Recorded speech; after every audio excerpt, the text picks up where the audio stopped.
নারে তাকবীর। সিলসিলায়ে হক মুজাদ্দিদে জামান, মাসলাকে মুজাদ্দিদে জামান, হিজবুল্লাহ আহলে সুন্নাত ওয়াল জামাআতের অনুসারীগণ, আহলে সুন্নাত ওয়াল জামাআতের অনুসারীগণ, সোনাডাঙ্গা গ্রামবাসী বৃন্দ, নবী পাকের গোলামগণ, নবী পাকের পাগলগণ, নারে তাকবীর। ইনশাআল্লাহ কামিয়াবি এবং সফলতার জায়গা আমরা যাব। তার জন্য প্রত্যেককে ইমানি মাহফিলে আস্তে আস্তে করে আসুন। আউযু বিল্লাহি মিনাশ শাইতানির রাজীম।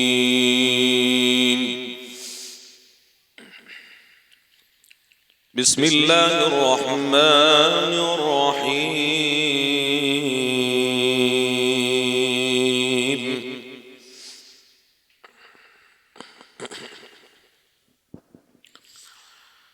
ইল্লাল্লাযীনা আমানু ওয়া আমিলুস সালিহাত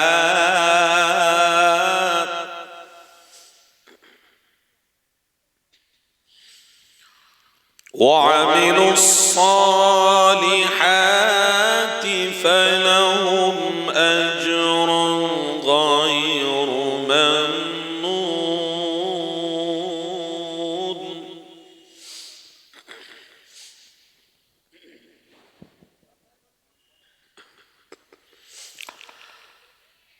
فما يكذبك بعد بالدين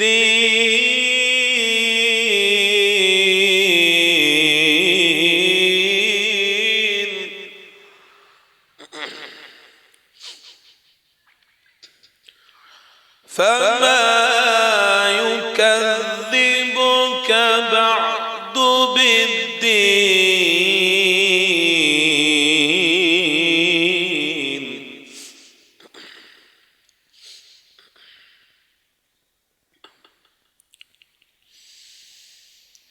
إلا الذين آمنوا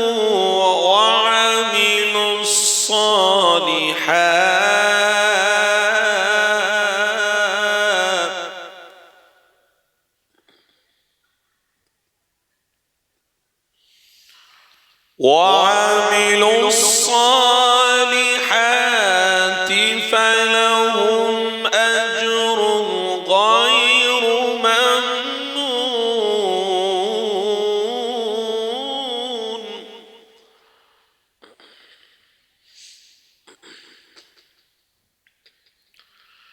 فما يكذبك بعد بالدين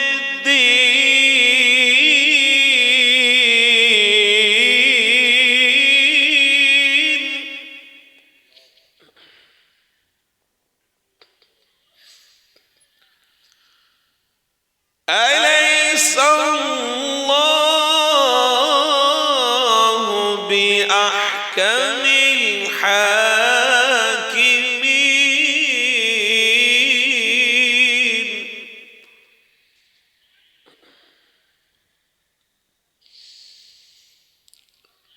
أليس الله بأحكم الحاكمين.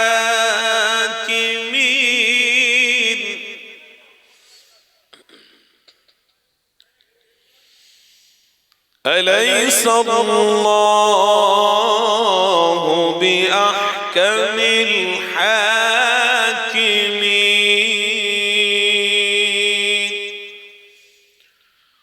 صدق الله العظيم.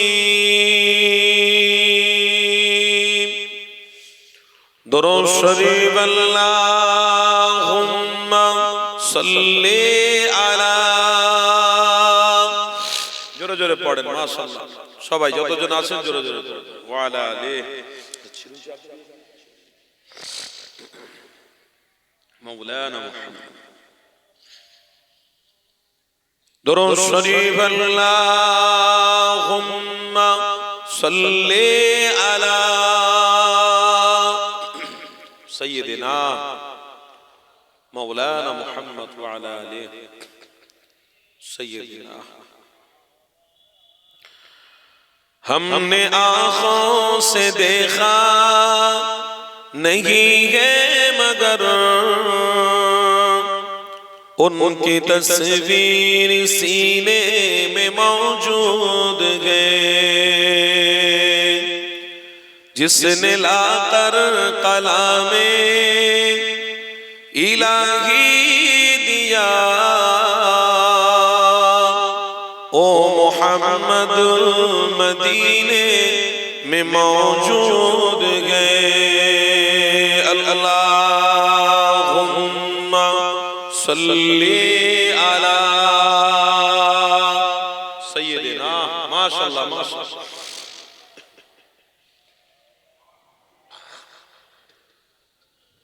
سیدنا.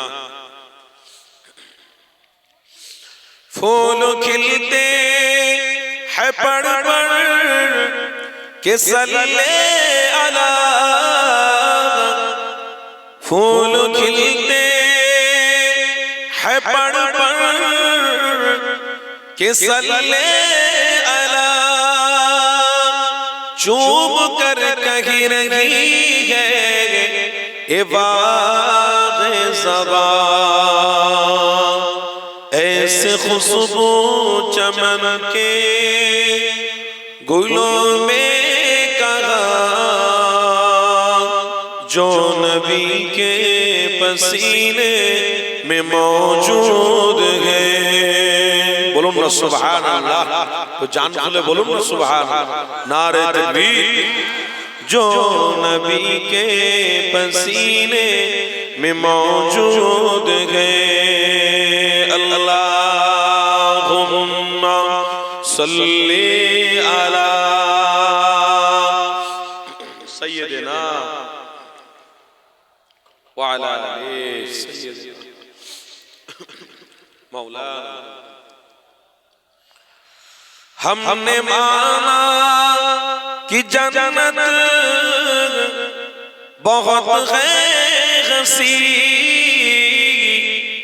ہم نے مانا کہ جنت بہت ہے حسین. چھوڑ کر ہم مدینہ نہ جائے کہیں. یوں تو جنت میں سب ہے مدینہ نہیں اور جنت مدینے میں موجود ہے. قولنا سبحان اللہ. اور جنت مدینے میں موجود ہے. لا الہ لا الہ لا الہ الا اللہ محمد رسول اللہ. حسبی ربی جل اللہ ما فی قلبی غیر اللہ. نور محمد صلی اللہ حق لا الہ جرے جرے لا الہ لا الہ الا اللہ محمد رسول اللہ. اللہم صلی علی سیدنا وعلى آله سيدنا. وقال الله تعالى في كلام المجيد والفرقان الحميد كيف تكفرون بالله وكنتم أمواتا فأحياكم ثم يميتكم ثم يحييكم ثم إليه ترجعون وقال النبي صلى الله عليه وسلم اللهم بارك لنا في رجب وشعبان وبلغنا شهر رمضان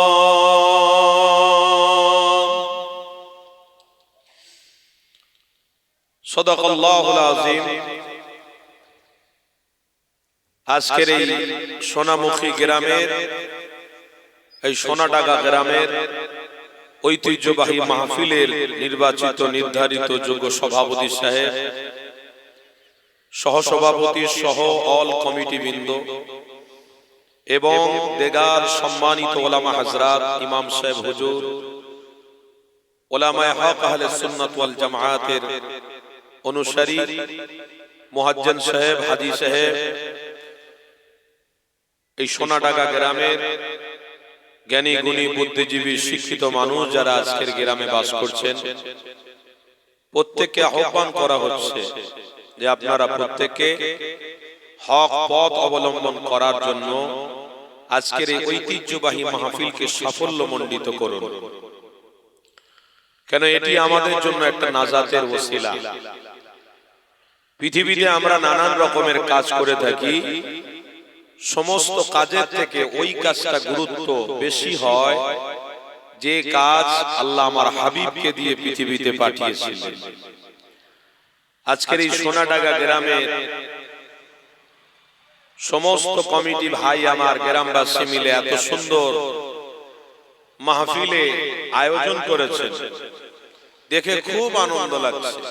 কেন এটা একদম রাস্তার নিকটবর্তীতে, বেশিটা দূরত্ব নয়, একটা শিক্ষিত জায়গা, সেনসিটিভ জায়গাতে আপনারা যে ইমানি মাহফিল করেছেন এর গুরুত্বটা অবশ্যই আপনারা বোঝেন বলেই আজকের মাহফিল করেছেন। আল্লাহ আমার রাসূলকে পৃথিবীতে পাঠিয়ে এটাই ঘোষণা দিতে বলেছিলেন, হে আমার হাবিব, আপনি প্রত্যেকটা আমার বান্দা বান্দীদেরকে ঘোষণা দেন যারা পৃথিবীতে থাকবে তারা আমার নুন খাবে, আমার গুণগানটা যেন গায়। কেন আমার নুন খাবে আর শয়তানের গুণগান গাইবে, এটা আমি আল্লাহ মেনে নেব না। পৃথিবীতে কোনো শক্তি নেই যে আমাদেরকে খাওয়াচ্ছে, পৃথিবীতে কোনো শক্তি নেই যে আমাদেরকে সুস্থ রেখেছে, সব কিছু একমাত্র মালিক আল্লাহ আমাদেরকে হেফাজত করছে, এতে কোনো সন্দেহ নেই।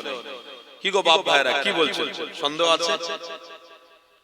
যদি কেউ সন্দেহ করে সে ইমানদারি নয়, সে মুশরিক।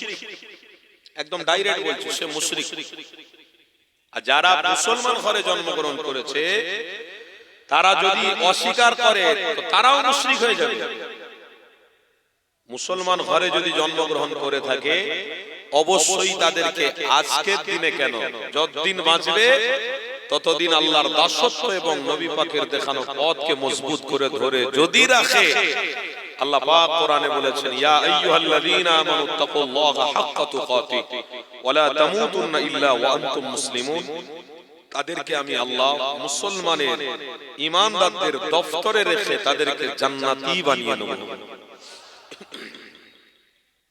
কিন্তু আমরা দুর্ভাগ্যের বিষয়, পৃথিবীতে আসার পর থেকে আমাদের মন মানসিকতাটা পরিবর্তন হয়ে গেছে। দাদা হুজুর পীর কেবলার মাসলাকের মানুষ আমরা। দাদা হুজুর পীর কেবলার 5 হুজুর কেবলা পশ্চিম বাংলা জুড়ে তথা এশিয়া মহাদেশে বিভিন্ন জায়গাতে দ্বীন ইসলামের খিদমত করেছে। তখন আমাদের বাচ্চা যারা বেঁচে ছিলেন স্বতঃস্ফূর্ত ভালোবাসা ছিল, মহব্বত ছিল, কিন্তু আজকের আর সেই দিনটা নেই। আজকের আমাদের থেকে অনেকটা ভালোবাসা, ইসলামের প্রতি মহব্বত দূরে সরে যাচ্ছে, অনেকটা আমরা দূরত্ব করে দিচ্ছি। দূরত্ব করার কারণ হলো আল্লাহ নবী পাক জবানে বলেছেন, যেখানে আমার অনুসারী বলে কিছু কিছু দাবি করবে অথচ তারা এমন একটা কাজ করবে যে কাজের দ্বারা আল্লাহ এবং রাসূলকে অপমান করা হবে, যেটা নিষেধাজ্ঞা করা হয়েছে, ওই কাজটাকে যদি তারা নিজের দায়িত্ব মনে করে বা নিজের জীবনের একটা কি বলেন মনে করে যে আমার ইচ্ছা আমার ব্যক্তিগত ব্যাপার, সেটা আমি করতে পারি, সেটা হুজুরের বলার কি দরকার আছে? হুজুরকে আমার জীবন লাইফ স্টাইলে আমি চলবো, তাহলে হুজুর কি বলবে সেখানে না বলবে সেখানে আমার কি দায় আছে? হুজুরদের না ধার ধারি না হুজুরদের নিয়ে চলি, হুজুররা কি করবে আমাদের? শোনো, হাক্কানি ওলামাদের পিছন যদি তুমি ছেড়ে দাও, আব্দুল্লাহ ইবনে মাসউদ থেকে রওয়ায়াত আছে, কাল কিয়ামতের দিনে তোমার মাথার উপর থেকে সব ছায়াটাকে তুলে নিয়ে আল্লাহ জাহান্নামের ছায়া দিয়ে জাহান্নামে দাখিল করিয়ে দেবে। মনে রেখো, যদি তুমি মুহাম্মদ রাসূলের অনুসারী হয়ে বেঁচে থাকো, তাহলে বারহাক কাল কিয়ামতের দিনে সব ছায়া তোমার কাছ থেকে তুলে যেতে পারে, চলে যেতে পারে, কিন্তু আরশের ছায়ার নিচেতে আল্লাহ আপনাকে আমাকে শামিল করিয়ে নেবে। ব্যক্তিগত জীবন লাইফ চলবেন মানে আপনি একজন মুসলমান, আপনি ঈমানদার, আপনার আইডিওলজি আছে, আপনার একটা পথ চলার লেভেল এবং সিস্টেম করে দেওয়া হয়েছে, সেই সিস্টেমে আপনাকে চলতে হবে। আপনার ব্যবসা বাণিজ্য খাওয়া দাওয়া ইত্যাদি এটার জানার বিষয়ে আমার কোনো দরকার নেই, আমার হস্তক্ষেপ করার দরকার নেই, কিন্তু ইসলামের বিষয়ে আমাদের প্রত্যেককে কঠোরতা অবলম্বন করার দায়িত্ব আল্লাহ দিয়েছে। আল্লাহ কাকে দিয়েছিলেন? রাসূলকে দিয়েছেন। রাসূল আজকের পর্দা নিয়েছেন, তেনার অনুসারী কারা? আল উলামা ওয়ারাসাতুল আম্বিয়া, নবীর ওয়ারিস যারা, তারা সব সময় আপনাদের চাইবে যে জান্নাতের পথটা ধরো। কেন? নবী চেয়েছিলেন প্রত্যেকে জান্নাতি হোক, তাই প্রত্যেক উম্মত যাতে জান্নাতি হয়ে যায়, তার জন্য আমার নবী 63 বছরে 23টা বছর ধরে খুব কষ্ট করেছেন, খুব মেহনত করেছেন। সেই 23টা বছরের টোটাল জীবনী যদি আপনাদের সামনে আনা যায়, আপনাদের খাওয়া, আনন্দ, ঘোরাফেরা সবকিছু উঠে যাবে। কিন্তু যারা ইবলিস শয়তানের ছেলা হয়ে গেছে, দাজ্জালের অনুসারী হয়ে গেছে, তারা আমার নবীর ওই জীবনী স্টাইল শুনেও কোনোদিন তারা হক পথটা ধরে রাখতে পারবে না। কেন? দাজ্জাল আর নবী, এই দুজনের মধ্যে আসমান জমিনের পার্থক্য আছে। দাজ্জাল জাহান্নামের ঠিকাদার, আর মুহাম্মদ রাসূল হলেন উম্মতের জন্য জান্নাতি। জোরে বলুন সুবহানাল্লাহ।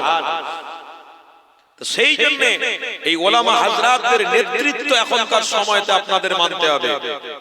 ওলামা হাজরাতদেরকে মজবুত করে ধরে থাকতে হবে। যদি না ধরে থাকেন তো ঈমান ফসকে যাবে, ঈমানকে হাইজ্যাক করে নেওয়া হবে। আল্লাহ নবী স্পষ্ট ভাষায় বলেছেন, আল গিনাউ ইউনফিতুন নিফাকু ফিল কলব। আমার এমন উম্মত হবে যে সমস্ত উম্মতদের মাথায় টুপি থাকবে, মুখে দাড়ি থাকবে, কিন্তু অন্তরে শুধু হিংসায় ভরা থাকবে। এতই পরিমাণ হিংসা থাকবে যে পরিমাণ হিংসা করার জন্য কোরআনের কথা তাদের কানে যাবে, কিন্তু তারা কোরআনের কথাকে অগ্রাহ্য করবে। নবীর কথা তাদের কানে যাবে, তারপরেও তারা অগ্রাহ্য করবে। তারা এর সম্বন্ধে কিছু বুঝতেই পারবে না যে এটা তো একটা নাটক হচ্ছে, এটা তো একটা বছরে বাৎসরিক ইসালে সব বাচ্চা যারা করেছে তাই আমরাও করেছি, এটাই মনে হবে। কিন্তু না, বাচ্চা যারা ছিল এটা করেছে, আল্লাহ তাদেরকে কামিয়াবি করেছে, তারা দুনিয়া ছেড়েছে। এবার আপনাদের পাঠ, আপনারা যদি ধরে থাকেন আপনারা কামিয়াবি হবেন। এবার আপনারা চলে যাওয়ার পরে এই সমস্ত কার্যকলাপগুলো নিয়ে আপনার পরবর্তী জেনারেশন সন্তানদের হাতে তুলে দিয়ে যেতে হবে। কেন? আমরা প্রত্যেকে চেষ্টা করব কিয়ামত পর্যন্ত আমার নবীর উম্মতরা একটা উম্মত যেন জাহান্নামী না হয়ে যায়। আমরা চেষ্টা প্রয়াস করে কিয়ামত পর্যন্ত ঠেলে নিয়ে যাব আমার পূর্বপুরুষরা, আমার পরের জেনারেশন, পরের জেনারেশন, তারা আল্লাহর জান্নাতি হয়ে যায়। জোরে বলুন সুবহানাল্লাহ। তার জন্য আমাদের এইগুলো আয়োজন। কিন্তু নবী পাক বলেছেন, যে মানুষটা সব সময় অন্যায়ের দিকে থাকবে, হিংসার দিকে থাকবে, বিদ্বেষের দিকে থাকবে, তার অন্তরটা সব সময় গুমরাহর দিকে থাকবে, কুশ্রী হবে, কালো হবে। আল্লাহর নবী বলেছেন, আমার এমন উম্মত হবে যাদের কানে আমার কথা যাবে, আমি সবথেকে বড়, আমাকে আল্লাহ পাক জান্নাতি করে পাঠিয়েছেন, আমার কথা তাদের কানে যাবে, কিন্তু তারা কোনো গুরুত্বই দেবে না। কে? মুস্তাফা জানে রহমতের কথায় কোনো গুরুত্ব থাকবে না। আজকে তাই হচ্ছে না হয়? আজকের আমার যুবক ভাইরা বসেছেন, আরো আপনাদের মতো যুবক ভাইরা আছে এই মাহফিল কেন্দ্রিক, তারা আজকের দিনে কত আনন্দ, কত ইয়ারকি, কত ফাজলামি, কত কথাবার্তা, কত কি না আজকের হচ্ছে, কিন্তু তারা মনে যেন না রাখে, তারা যেন মনে রাখে, তারা ভুলে না যায়। আমার আল্লাহ আমার হাবিবকে বলেছিলেন, হাবিব আফা হাসিবতুম আন্নামা খালাকনাকুম আবাতান ওয়া আন্নাকুম ইলাইনা লা তুরজাউন, আপনি তাদেরকে জানিয়ে দেন তারা পৃথিবীতে সাময়িকভাবে থাকবে, কিছুক্ষণের জন্য থাকবে, এই কিছুদিনের পরে আমি আল্লাহ আমার ডাকে তারা চলে আসবে, আবার কিন্তু প্রত্যেককে আমার সামনে দাঁড়াতে হবে। কার সামনে দাঁড়াতে হবে? কি গো বলুন না গো, আল্লাহর সামনে দাঁড়াতে হবে না? হবে না? এত সহজ নয়। আল্লাহর নবী পাক জবানে বলেছেন কাল কিয়ামতের দিনে আল্লাহর সামনে দাঁড়াতে হবে, আর আল্লাহর সামনে দাঁড়াতে গেলে আমার আল্লাহ তাদের হাত, পা, জবান, চোখ সকলের হিসাব নেবে, যৌবনের হিসাব নেবে, অর্থের হিসাব নেবে, এক একটা করে আমার আল্লাহ হিসাব নেবে। বলছে আমার বান্দা এক একটা করে হিসাব দিতে দিতে দিতে দিতে 500 বছর পিছিয়ে যাবে, তারপরেও হয়তো জাহান্নামী হতে পারে। কিন্তু নবী আপনি শুনিয়ে দেন, যারা আপনার প্রকৃত অনুসারী হবে প্রত্যেকটা কাজ ভালোবাসার সাথে করবে, ওয়া আহসিনু ইন্নাল্লাহা ইউহিব্বুল মুহসিনিন, আমি আল্লাহ তাদেরকে বিনা হিসাবেও জান্নাতি বানিয়ে দিতে পারি। সেই নবী, যে নবীর কথাটা আমাদের কান পর্যন্ত যাবে কিন্তু আমাদের আসর হবে না। আসতে ভালো লাগবে। আরে কোন নবীর আলোচনা, যে নবী বিষয় আল্লাহ জানিয়েছে, এ দুনিয়ার মানুষ শুনে রেখে দে, আমি আমার হাবিবকে দুনিয়া জমিনে তোমাদের জন্য জান্নাত করে পাঠিয়েছে, আমার হাবিবকে তোমাদের জন্য নাজাত করে পাঠিয়েছে, আমার হাবিবকে তোমাদের জন্য মাগফিরাত করে পাঠিয়েছে, আমার হাবিবকে তোমাদের জন্য আমি আল্লাহ নাজাতের কান্ডারি করে পাঠিয়েছি।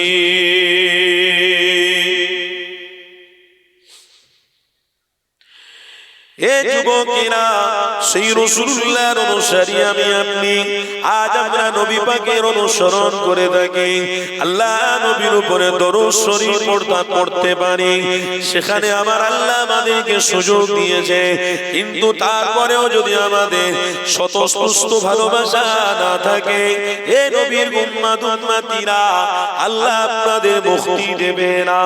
কেননা যেখানে আমার আল্লাহ আমার হাবিবকে জানিয়েছিল, আয় আমার হাবিব গো, আপনার অনুসারী যারা হবে তাদেরকে আমি আল্লাহ নাজাত করে দেব, আপনার অনুসারী যারা হবে না, আপনার বিরোধী যারা হবে তাদের বংশকে আমি আল্লাহ নির্বংশ করে রেখে দেব।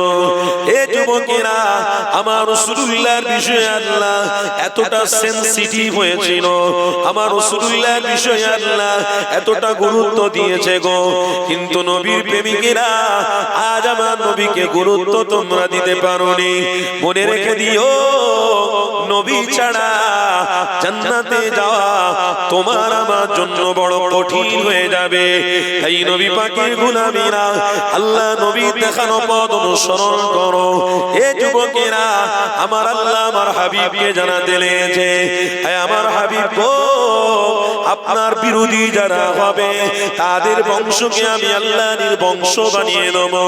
আমার আল্লাহ কোরআনের মধ্যে জানিয়ে দিয়েছে, বিসমিল্লাহির রহমানির রহিম, তাব্বাত ইয়াদা আবি লাহাব ওয়া তাব্বা মা আগনা আনহু মালুহু ওয়া মা কাসাব সায়াসলা নারা যাতাল লাহাব ওয়া ইমরাতুহু হাম্মালাতাল হাতাব। আমার আল্লাহ কোরআনের মধ্যে জানিয়েছে, আমার হাবিব আপনার বিরোধী আবু লাহাব করেছে, সবর করো, ধৈর্য ধরো, আমি আল্লাহ তার বংশকে নির্বংশ করে দেব। আবু লাহাবের বংশকে আল্লাহ নির্বংশ করে রেখে দিয়েছিল, তাদের অস্তিত্ব আজ খুঁজে পাওয়া যায় না। আবু জাহালের বংশকে আল্লাহ নির্বংশ করে রেখে দিয়েছে, তাদের নাম পর্যন্ত ইবলিস শয়তানও নেয় না। এ যুবকেরা, আমরা মনে মনে করছি মুসলমান ঘরে জন্মগ্রহণ করেছি মানে আমরা সবাই তো জান্নাতে যাব। না না, যদি মুসলমান ঘরে জন্মগ্রহণ করা হতো, হয়েছি জান্নাতে যাওয়ার আশা হতো, তাহলে আমার নবী পাক জান্নাতের মেহমান এতটা কষ্ট করার কি দরকার ছিল? আমার নবী পাক কষ্টের পরে কষ্ট করেছে, আমার নবী পাক দুঃখের পরে দুঃখ পেয়েছে। আরে সেই নবীর অনুসারীরা মুসলমান ঘরে জন্মগ্রহণ করেছে বলে শুধু খাবে দাবে আনন্দ ফুর্তি করবে, জান্নাতে চলে যাবে, এটা কোনোদিন আমার আল্লাহ মেনে নেবে না। এ যুবকেরা, আপনাদের জন্য আমার আল্লাহ হক পথটা ধরার জন্য বলে দিয়েছে। আল্লাহ কোরআনের মধ্যে জানিয়েছে, ওয়াকুল হাক্কু ওয়া যাহাকাল বাতিল ইন্নাল বাতিলা কানা যাহুকা। হে আমার নবী গো, আপনার অনুসারী যারা, তাদেরকে হক পথ অবলম্বন করতে বলুন, তারা যেন হক পথ অবলম্বন করে চলে। কোন পথ? আপনি যে পথ দেখিয়েছে, কোন পথ? ইহদিনাস সিরাতাল মুস্তাকিমের পথ। এই পথ যারা অনুসরণ করে এগিয়ে এগিয়ে যাবে, এ যুবকেরা, তাদের জন্য আমার আল্লাহ জানিয়েছে, আমার বান্দা বান্দীদের জন্য জান্নাতের পথ আমি আল্লাহ প্রশস্ত করে দেব।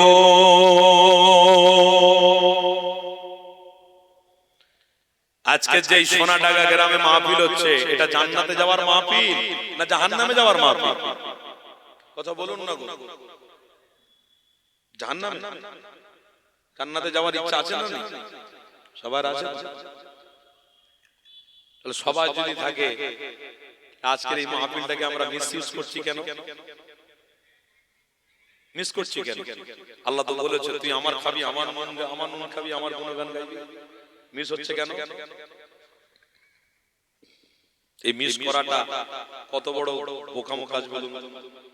আরে ভাই, বন্ধু বান্ধব আজ না হয় কালকে যদি আল্লাহ বেঁচে রাখে কথা বলে বলে, আজকে দিনেই বলতে হবে। আত্মীয় স্বজন আজকের এসছে, আলহামদুলিল্লাহ।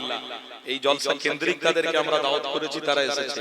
খাওয়া দাওয়া করে তারা যেন হক পথ অনুসরণ করে, আল্লাহকে অনুসরণ করে তারা জান্নাতি হতে পারে, তার জন্য আপনি তাদেরকে তাকিদ দেবেন। ভাই, আত্মীয় এসেছেন, চলো আল্লাহকে খুশি করো। মেহমান এসেছে, চলো আল্লাহকে খুশি করো। কেন এই কাজ আমরা মিস করতে পারবো না? আমাদের এক একটা জীবনের এক একটা মিনিট, এক একটা সেকেন্ড কমে যাচ্ছে। অতএব আমরা ভালো কাজ মিস করতে পারবো না। না, ভালো কাজে যারা শরীক হবে, সেই কাজের ওসিলা দিয়ে আল্লাহ তাদেরকে জান্নাতি বানাতে থাকবে। কেন মিস করব?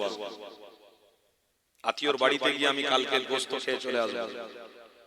আত্মীয়রা আজকে এসেছে, আল্লাহকে খুশি করার জন্য এসেছে, চলো খাওয়া দাওয়া করো, আল্লাহকে খুশি করো। বন্ধু বান্ধব এসেছে, অনেকদিন পরে দেখা, আনন্দ হচ্ছে, কথা হচ্ছে, গল্প হচ্ছে। বন্ধু, না তুই আমার আসল বন্ধু নয় তো, তুই তো নকল বন্ধু। বলে কিরম হলো ভাই? কিরম হলো দোস্ত? নকল বন্ধু মানে তোকে খাওয়াচ্ছি, তোর খেয়াল রেখেছি, তোকে ফোন করি, যেখানে বিপদে পড়িস তোর সহযোগিতা করি, তুই এরকম আমাকে বলতে পারলি না? আসল বন্ধু সেই হবে যে আল্লাহর রাসূলের মহব্বতে একবার দরুদ শরীফ পড়বে, সেই আসল বন্ধু হবে। কেন? মুহাম্মদ রাসূলের উপরে দরুদ পড়লে কবরে বন্ধু তুমিও একা থাকবে, আমিও একা থাকবো। ওই কবরে মুস্তাফা জানে রহমতকে আল্লাহ হাজির করিয়ে কবরটাকে জান্নাতের বিছানার ব্যবস্থা করে দেওয়া হবে। চলো বন্ধু, চলো কাজ, আসল কাজ করি, নকলের পিছনে ছুটে কি হবে? আজকে তামাম এই পুরো পশ্চিম বাংলার মাটিতে যে কাজটা আমাদের ছিল, সেই কাজের ভার, সেই কাজের দায়িত্ব থেকে আমরা অনেকটা দূরে সরে আসছি। কাজটা কি? পেট বাঁচানোর কাজ না জান্নাতে যাওয়ার কাজ? পেট তো এমনি বেঁচে যাবে আল্লাহ যদি আমাদেরকে বাঁচিয়ে রাখে। কেন? একটা কানা, একটা খোঁড়া, একটা বোবার পেট যদি চলতে পারে, একটা মশা, একটা মাছি, তাদের পেট যদি চলতে পারে, তাহলে আমার পেট কেন চলবে না? আমাদেরকে তো আল্লাহ সুস্থ এবং সবল বানিয়েছে। বলুন না সুবহানাল্লাহ। পেটের চিন্তা করছো কেন? জান্নাতের চিন্তাটা করো। পেট বাঁচানো আসল না জান্নাতে যাওয়া আসল? আল্লাহ আমার হাবিবকে বলেছে, বলে দেন আপনি, আফা হাসিবিতুম আন্নামা, আমি আল্লাহ আপনাদেরকে ওয়াহিদ সৃষ্টি করি, আমি তাদেরকে চতুষ্পদ জানোয়ারের থেকে আলাদা করেছি। চতুষ্পদ জানোয়ার যখন রাস্তা দিয়ে হেঁটে হেঁটে যায়, কারোর খড় পড়ে থাকলে, কারোর গাছের পাতা থাকলে, গাছ থাকলে মুখ দিতে দিতে দিতে দিতে খেতে খেতে খেতে খেতে চলে যায়। কিন্তু একটা মানুষ আর পশু দুটো কোনোদিন এক হতে পারে না। তাই মানুষের সম্পর্কে আমার আল্লাহ বলেছেন, আমি আমার হাবিবের অনুসারীদেরকে আশরাফুল মখলুকাত বানিয়েছি। বলুন না সুবহানাল্লাহ। সেরা মানুষ বানিয়েছি, সৃষ্টির সেরা বানিয়েছি। কেন? সেটা আপনার ছোঁয়াতে, আপনার ওসিলাতে। তাদেরকে বলে দিন, আমি আল্লাহ খালাকাল ইনসান করেছি। ইনসান মানে তাদের মধ্যে দিমাগ থাকবে, ব্রেন আছে, বুদ্ধি আছে, তাদের খাওয়ার মতো শক্তি আছে। একটা পশু আর একটা মানুষের মধ্যে এটাই তাদের পার্থক্য। পশু হারাম চেনে না, হালাল চেনে না।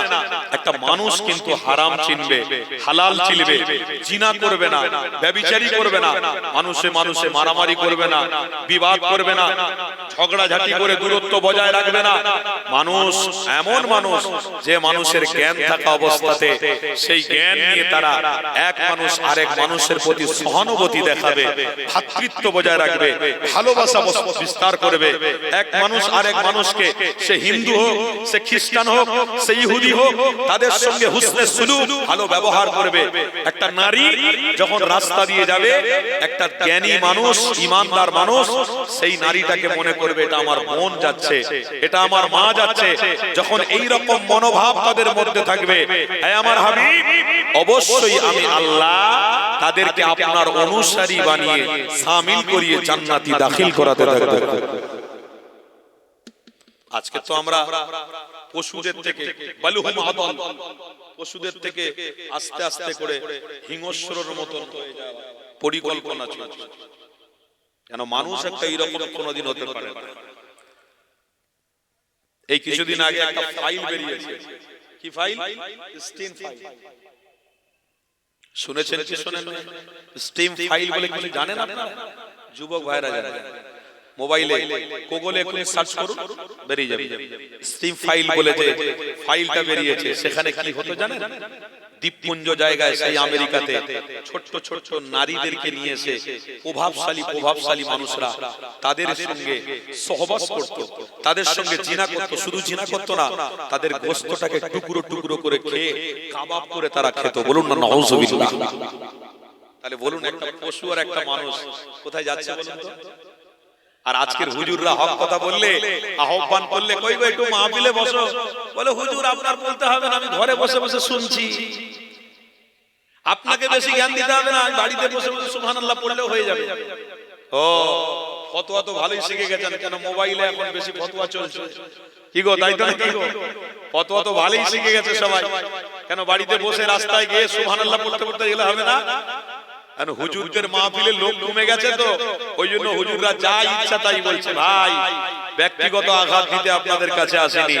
তুমি কথা শোনো আর নাই শোনো, মনে রেখো আল্লাহর সামনে দাঁড়াতে হবে। হুজুর হক কথা বলে তোমাদেরকে সাবধান করার চেষ্টা করছে, যাতে কাল কিয়ামতের দিনে হুজুররাও আল্লাহর নবীর নেতৃত্বে জান্নাতের কাতারে দাঁড়াবে। তোমরাও যদি দাঁড়াও, আল্লাহর নবীর নেতৃত্বে জান্নাতে প্রবেশ করতে থাকবে। এখন যদি মনে হয় যে হুজুরদের গালি দেবো, দিয়ে দাও, উড়ে গালি দাও।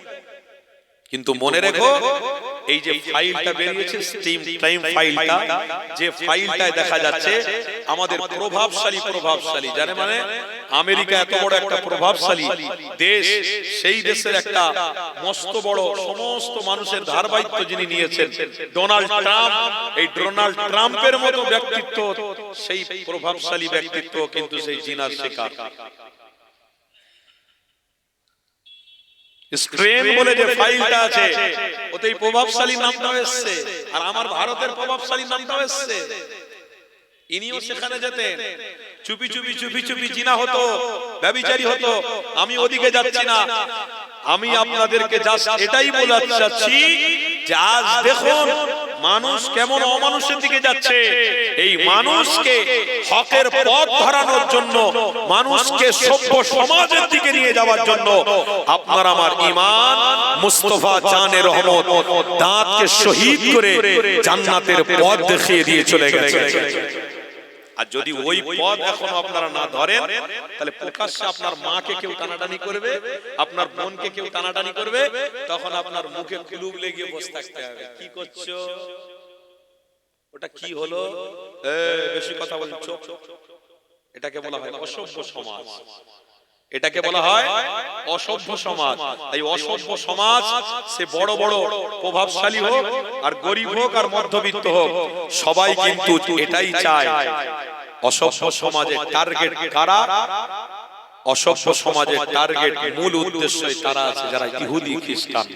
তারা, তাদের কাছে ক্ষমতা আছে, শিক্ষা আছে, তাদের কাছে জ্ঞান আছে, সবকিছু আছে, অর্থ আছে, কিন্তু তাদের কাছে সভ্যতা নেই।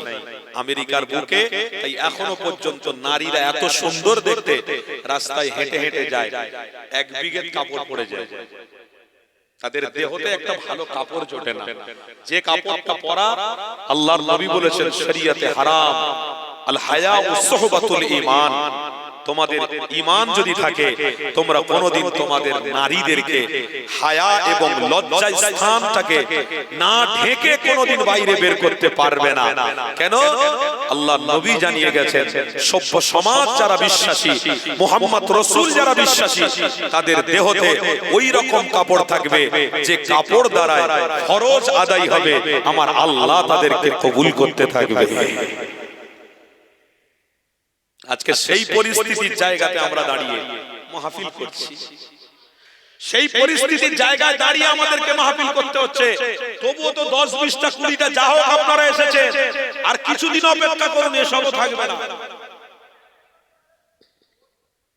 কিছুই থাকবে না, সব কিছুকে আল্লাহ পরিবর্তন করে দেবে। কেন করবে?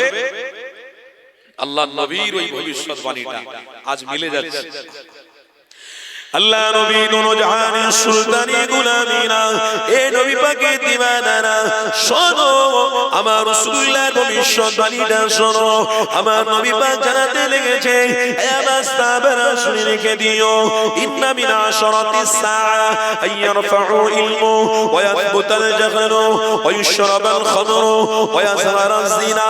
আমি নবী পাক জানিয়ে দিলাম, এমন একটা সময় আসবে যে সময়তে আমার উম্মতীরা প্রকাশ্য জিনায় দাঁড়িয়ে যাবে, প্রকাশ্যে হাতাহাতি অত্যাচার করতে শুরু করবে, যেখানে নারীদের সাথে জিনা করবে, প্রকাশ্যে অন্যায় করবে, প্রকাশ্যে হারাম খেতে লাগবে।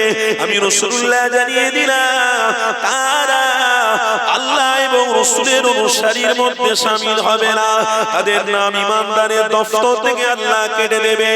এই যুবকেরা, আল্লাহ নবী পাক জবানে জানাতে লেগেছে, আমার সাহাবারা শুনে রেখে দিও, এমন একটা দিন আসবে যেই দিনেতে আমার উম্মতেরা আল খামরু উম্মুল খাবাইর, তারা হারাম খাবে, তবুও তারা বলবে আমরা ঠিক খেয়েছি, এখানে হস্তক্ষেপ করার কোনো দরকার নেই।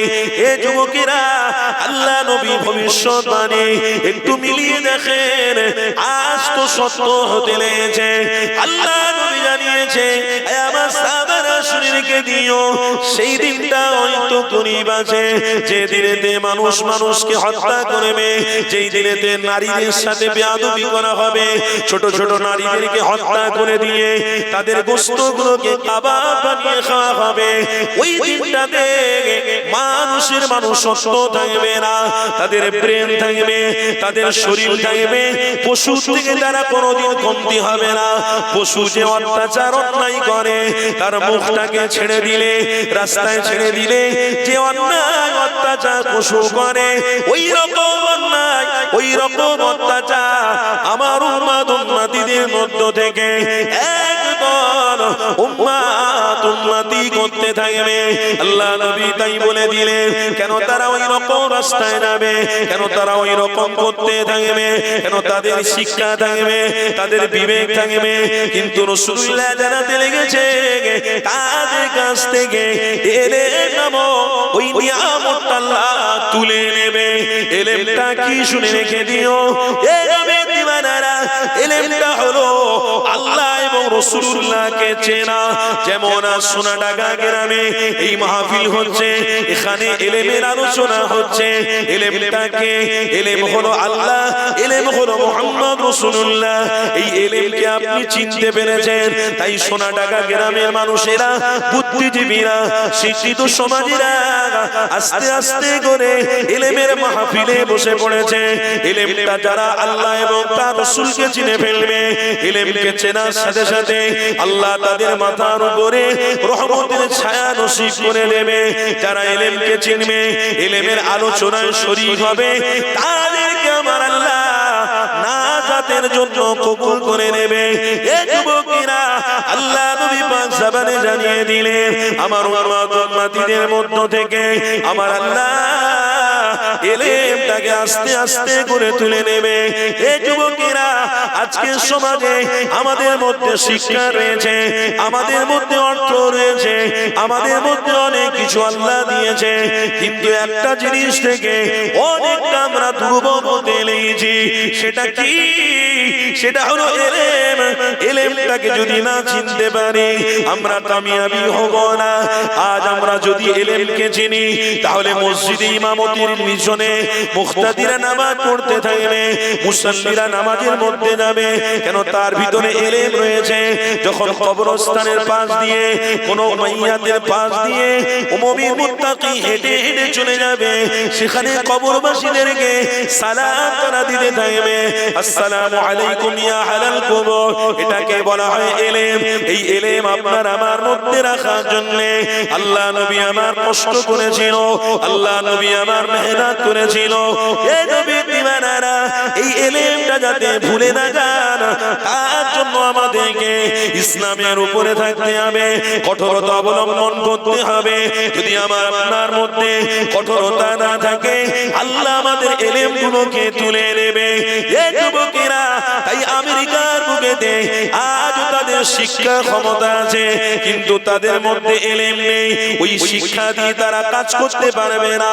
অসভ্য সমাজে আরো ডুবে যাবে, তারা অসভ্য সমাজের ভাগীদার হয়ে যাবে এবং সবাইকে অসভ্য বানাতে থাকবে।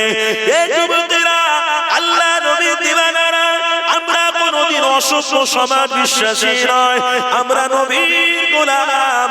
আমরা সব সময় আল্লাহ নবী দেখানো পথে থেকে সভ্য সমাজ প্রতিষ্ঠিত করে আমার পরিবার বর্গকে আল্লাহ জান্নাতি বানাতে থাকবো। আরো জোরে বলুন, এ যুবকেরা, তরুণীরা, বারা, এই নবীর গোলামদেরকে বুঝে ফেলতে হবে কোনটা সঠিক কোনটা বেঠিক। আজ আমাদের মধ্যে জ্ঞান শুধু রাখলে হবে না, জ্ঞানের সাথে সাথে মুমিন মুত্তাকিদের যাচাই করতে হবে কোন কাজটা ভালো কোন কাজটা খারাপ। এই যুবকেরা, আল্লাহ নবী দিন দুনিয়ার বাদশা হাবিবুল্লাহর একটা হাদিস আমার মনে পড়ে গেল। বুখারীর হাদিসের মধ্যে লেখা রয়েছে, আল্লাহ নবী আমার মক্কা জমিন থেকে মদিনা শরীফের জমিনের দিকে যেতে লাগলো। আমার নবী পাক যেতে যেতে হঠাৎ করে আমার রাসূলুল্লাহ বড় ক্লান্ত হয়ে গেছে। কিতাবের মধ্যে রয়েছে, আল্লাহ নবী দিন দুনিয়ার বাদশা একটা খেজুরের গাছ দেখতে পেয়েছে। ওই খেজুরের গাছে যেতে আল্লাহ নবী একটুখানি আড়াল দেখতে লেগেছে, ছায়া মতো দেখতে পেয়েছে। আমার নবী পাকের শরীরটা বড় ক্লান্ত হয়েছিল। ওই খেজুর গাছের নিচেতে আল্লাহ নবী আমার বসে পড়লেন। আল্লাহ নবীর হাতে ছোট্ট একটা জুলফিকা ছিল। ওই জুলফিকা নিয়ে আল্লাহ নবী আমার পাশে রেখে দিল। নবী আমার ক্লান্ত শরীর নিয়ে ওই খেজুর গাছের নিচেতে বসে থাকতে থাকতে হঠাৎ করে আমার নবী পাক আস্তে করে ঘুমিয়ে পড়তে লাগলেন। এই যুবকেরা, কিতাবের মধ্যে রয়েছে গো, আমার রাসূলুল্লাহকে আল্লাহ পাক জান্নাতি মেহমান বানিয়েছে। এই যুবকেরা, সেই রাসূলুল্লাহ ওই মরুভূমি উত্তপ্ত গরম পানিতে আল্লাহ নবী আমার ঘুমিয়ে পড়েছে। আরে যে নবীর ইশারাতে চন্দ্রকে আল্লাহ দ্বিখণ্ডিত করে দেখিয়েছিল, যে নবীর ইশারাতে খেজুরের গাছে খেজুর ধরেছিল, ওই খেজুরের গাছটা এমন করে ইশারাতে খেজুরের গাছে খেজুর হলো আল্লাহ নবীর সামনে এসে হাজির হয়েছিল। এই যুবকেরা কোন নবীর আলোচনা শুনছি গো, কোন নবীর মহব্বত আমার আপনার মধ্যে রাখতে হবে গো, যে নবীর বিষয়তে হযরত আবু বকর জানাতে লেগেছে, এ আমার উমর, এ উসমান, আমি আবু বকর আমি নিজের চোখে দেখেছি আল্লাহ নবী যখন রাস্তা দিয়ে হেঁটে হেঁটে যাচ্ছিল, আমি আবু বকর দেখতে পেয়েছি রাস্তার ধারে ছোট ছোট পাথরগুলো আমার হাবিবুল্লাহকে দেখে সালাম দিতে লাগতো।